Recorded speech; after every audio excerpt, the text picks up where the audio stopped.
Kembali di Breaking News Metro TV, pemirsa, kami akan mengajak Anda untuk menuju ke Pengadilan Negeri Jakarta Selatan untuk bergabung dengan rekan saya Soza Hutapea untuk mengikuti perkembangan terkini dari jalannya sidang putusan kasus Ratna Sarumpait. Soza, apa perkembangan dari pembacaan putusan yang dibacakan oleh hakim hingga pukul 12 siang hari ini? Wahyu, sampai dengan saat ini sidang pembacaan putusan dari terdakwa Ratna Sarumpait dalam kasus penyebaran berita bohong masih terus berlangsung di Pengadilan Negeri Jakarta Selatan. Tadi sidang dimulai pada pukul 10 waktu Indonesia Barat dan sampai saat ini sidang masih terus berlangsung dan saat ini sedang dilakukan pembacaan dari bandel putusan oleh salah satu hakim anggota yakni Mary Taat Anggarasi.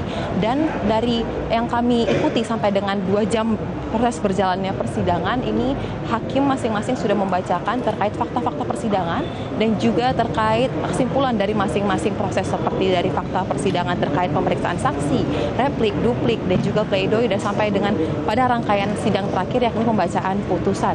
Di mana memang pada pembacaan putusan ini tadi disepakati dari awal bahwa hakim akan membacakan secara keseluruhan, tidak langsung membacakan kepada bunyi dari amar putusan tersebut. Dan dari informasi yang kami terima bahwa memang rencananya nanti perjalanan dari sidang pembacaan putusan ini akan dilakukan jeda berhubung dengan dilaksanakannya istirahat, sholat, dan makan. Namun terkait pukul berapa pastinya ini akan dilakukan masih belum kami ketahui karena dari pihak pengadilan negeri pun masih memberikan informasi dan sampai dengan saat ini pun sidang masih terus berjalan. Wahyu. Ya, Soza, tadi ada katakan sidang akan diskors untuk sementara waktu untuk sholat dan istirahat makan siang.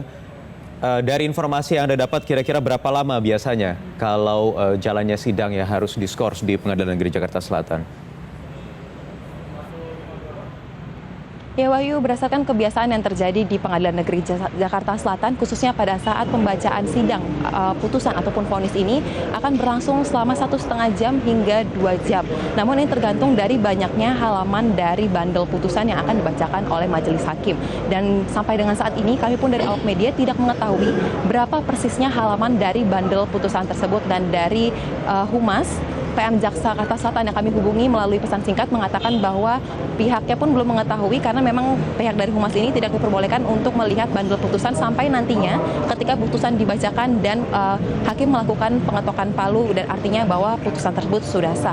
Jadi sampai saat ini kami masih belum mengetahui persisnya berapa lama lagi proses ataupun durasi dari jalannya sidang ini akan dilakukan. Dan selain itu juga memang dalam sidang kali ini tadi Ratna Sarumpait tiba di gedung PN Jakarta Selatan pada pukul 9 waktu Indonesia Barat. Ia didampingi oleh pihak dari keluarganya dan juga dari tim kuasa hukumnya, dan tadi juga ia sempat mengatakan bahwa ia berharap bahwa putusan yang akan disampaikan pada saat hari ini ialah putusan yang sesuai dengan fakta-fakta persidangan, di mana ia meyakini bahwa ia tidak bersalah atas apa yang didakwakan kepada dirinya, di mana ia dijerat ataupun dituntut oleh jaksa penuntut umum ini terkait pasal 14 ayat 1 Undang-Undang Nomor 1 Tahun 1946 terkait peraturan hukum pidana, dan ini akibat ataupun dinilai bahwa Ratna Sarumpait melakukan penyebaran berita bohong sehingga menimbulkan keonaran di masyarakat. Namun dari pihak penasehat hukum pun meyakini bahwa kliennya ini tidak melakukan tindakan yang dimaksudkan oleh jaksa penuntut umum seperti melakukan penyebaran berita bohong ataupun mendistribusikannya secara luas hingga viral di media sosial.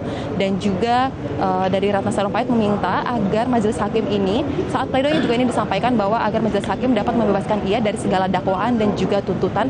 Artinya ia meminta agar diputuskan secara bebas. Namun berdasarkan perjalanan sidang sebelumnya ini saat replik bahwa jaksa penuntut umum pun tidak merespon dari permintaan dari penasehat hukum ataupun dari Ratna Sarumpait pada saat pledoinya, dan saat duplik pun ini dari pihak penasehat hukum tetap bertahan pada pledoinya. Dan sampai saat ini kami masih menunggu bagaimana jalannya persidangan dan apa putusan yang akan diberikan oleh majelis hakim terkait kasus yang menjerat Ratna Sarumpait. Wahyu.